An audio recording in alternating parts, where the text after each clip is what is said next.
Good morning MB third same. आज हम international finance management की 32 लेक्चर की क्लास ले रहे हैं जो कि रिलेटेड है द रियल एक्सचेंज रेट से। रियल एक्सचेंज रेट को हम आरईआर कहते हैं। तो आज के लेक्चर के अंदर हम रियल एक्सचेंज रेट के बारे में पढ़ेंगे। The real exchange rate compares the relative price of two country consumption baskets. You may be interested in getting more information than the relative price of two currencies or the nominal exchange rate.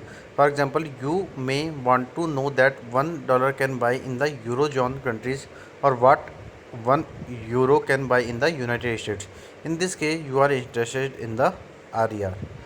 अगर हम real exchange rate को देखें तो ये compare करती है हमारी relative price दो कंट्रीज़ की जिसमें कंजप्शन बास्केट होते हैं, और ये इंटरेस्ट दिखाती है कि हम ज़्यादा से ज़्यादा इन्फॉर्मेशन लें इन रिलेटिव प्राइस की दो करेंसीज़ के बीच में और इनके नॉमिनल एक्सचेंज रेट को।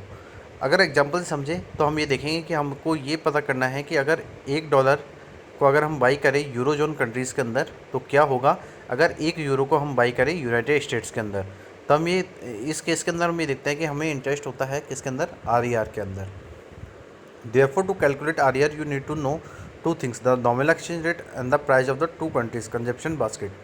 जब आप अगर कैलकुलेट कर रहे हैं आरईआर को तो आपको दो चीज़ की नीड होगी। अब वो दो चीज़ क्या होंगी? एक तो होगी द नॉमिनल एक्सचेंज रेट और दूसरी होगी कि दो कंट्रीज़ की प्राइस क्या है कंजप्शन बास्केट में। A country consumption basket tells you what the average consumers buy and its price indicates how much consumers pay for it. For example, in the US, the consumer price index is calculated based on the consumption basket consisting of about 8,000 goods and services. अगर हम country consumption basket की बात करें तो ये हमें बताती है कि कंज्यूमर कितना एवरेज का बाई करते हैं। तो जो भी प्राइस इंडिकेट करती है तो उसमें हम ये बताते हैं कि कंज्यूमर्स कितना पे करती है अपने कंजप्शन पे।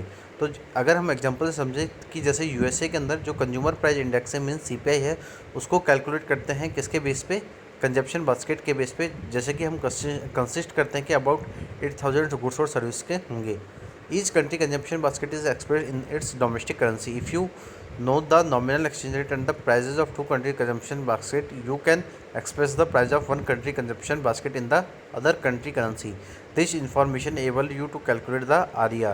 In other words, you can compare the prices of two countries consumption basket in the same currency. अगर हम कंट्री कंजम्पशन बास्केट को एक्सप्रेस करें तो हम उसको डोमेस्टिक करेंसी के अंदर एक्सप्रेस करते हैं। अगर हमें पता हो कि अगर नॉमिनल एक्सचेंज रेट और कोई भी दो कंट्री की जो प्राइस है कंजप्शन बास्केट की, उनको एक्सप्रेस करने के लिए हम किसी एक कंट्री की प्राइस कंजप्शन बास्केट को किसी दूसरी अदर कंट्री की करेंसी से करते हैं। तो जो भी इन्फॉर्मेशन हमें इनेबल करती है कि हम उसमें कैलकुलेट करें आरईआर को।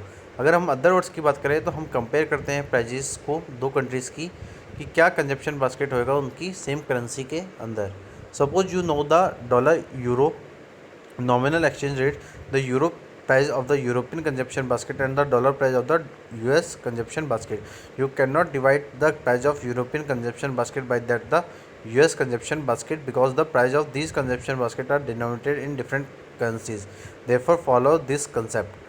अगर हम सपोज करें कि अगर डॉलर और यूरो की जो नॉमिनल एक्सचेंज रेट है तो जो यूरो की जो प्राइस है यूरोपियन कंजप्शन बास्केट में और डॉलर की प्राइस होगी यूएस कंजप्शन बास्केट में, तो इनको हम डिवाइड नहीं कर सकते कि क्या प्राइस होगी यूरोपियन कंजप्शन बास्केट की किसके बिहाफ पे, यूएस कंजप्शन बास्केट पे, क्योंकि जो प्राइजेज़ हैं इन कंजप्शन बास्केट की वो डिनोमिनेट हो रही हैं डिफरेंट करेंसीज़ के अंदर। तो हम उसके अंदर इस तरीके के कंसेप्ट को फॉलो करेंगे कि RER equals to nominal exchange rate into price of the foreign basket upon price of the domestic basket. अब हम समझते हैं नॉमिनल एक्सचेंज रेट क्या होती है। The nominal exchange rate NER is the relative price of the currencies of two countries. For example, if the exchange rate is €1 equals to $2, then a British can exchange £1 of $2 in the world market. Similarly, an American can exchange $2 to get £1. अगर हम nominal exchange rate की बात करें तो NER का मतलब क्या होता है, क्या रिलेटिव प्राइस है करेंसीज़ की दो कंट्रीज़ के बीच में। अगर एग्जांपल से समझे तो जो एक्सचेंज रेट है, जैसे कि हम देख रहे हैं कि जो £1 है वो $2 के बराबर है, तो ब्रिटिश क्या करेगा कि एक्सचेंज करेगा £1 को $2 के अंदर किसी वर्ल्ड मार्केट के अंदर। तो सिमिलरली हम ये कह सकते हैं कि अमेरिकन क्या है, एक्सचेंज कर रहे हैं अपने $2 को किसी £1 के अंदर, तो उसको हम बोलते हैं नॉमिनल एक्सचेंज रेट। उसके बाद हम समझते हैं कि रियल एक्सचेंज रेट क्या होती है। The real exchange rate refers to the relative price of goods of Britain and USA. It is that rate at which the British can trade its own goods for those of the USA. The real rate is another name of the terms of trade which expressed as the PX upon PM, where PX is the price of the export and PM is the price of the import. अगर हम real exchange rate की बात करें RER की, तो वो refer करती है उन रिलेटिव प्राइस की जो कि किसी ब्रिटेन या USA के गुड्स होते हैं। तो ये जो रेट होती है वहाँ पे जो ब्रिटिशर्स होते हैं वो अपने जो गुड्स है उनको ट्रेड करते हैं किसको, USA को। तो जो रियल रेट है उसका वो एक अनदर नेम है किसका, किसकी टर्म्स में, ट्रेड की टर्म्स में। तो इसको हम एक्सप्रेस करते हैं किससे, PX अपॉन PM से, जहाँ पे PX का मतलब होता है कि एक्सपोर्ट की क्या प्राइस है और PM का मतलब होता है कि इंपोर्ट की क्या प्राइस है। The real exchange rate is expressed as RER equals to NER, normal exchange rate into price of the domestic good upon price of the foreign good. अगर हम RER को कैलकुलेट कर रहे हैं तो उसको हम कैलकुलेट कर रहे हैं NER को, मीन्स नॉमिनल एक्सचेंज को हम मल्टीप्लाई करते हैं कि क्या रेशियो है किसका, price of the domestic goods और प्राइस ऑफ फॉरेन गुड्स का। तो उससे अगर हम दोनों को NER को और उसकी रेशियो को अगर मल्टीप्लाई करते हैं तो हमारे पास RER कैलकुलेट हो जाता है। This means the rate at which the British can exchange foreign and domestic goods depends on two factors. इसका मतलब ये हुआ कि जो रेट है जिस पे जो ब्रिटिश हैं वो एक्सचेंज कर रहे हैं अपने फॉरेन और डोमेस्टिक गुड्स को, तो वो दो फैक्टर्स पे डिपेंड करता है। पहला क्या है, the price of the good in local currency, कि क्या प्राइस है गुड की किसी लोकल करेंसी के अंदर।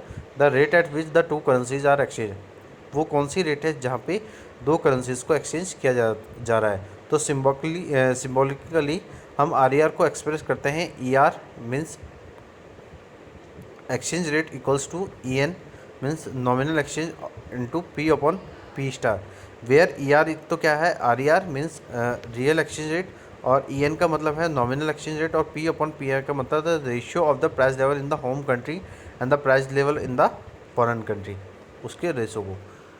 तो आज के लेक्चर के अंदर हमने RER के बारे में पढ़ा। RER जैसे कि हमने समझा कि जो रियल एक्सचेंज रेट है उसको हमें कैलकुलेट करना होता है जब हम किसी पर्टिकुलरली दो करेंसीज के कंजप्शन बास्केट से उसको रिलेट कर रहे हैं। तो ये जो RER होती है कि रिलेटिव प्राइस होती है दो कंट्रीज़ की जिसमें कंजप्शन बास्केट इंक्लूड होता है।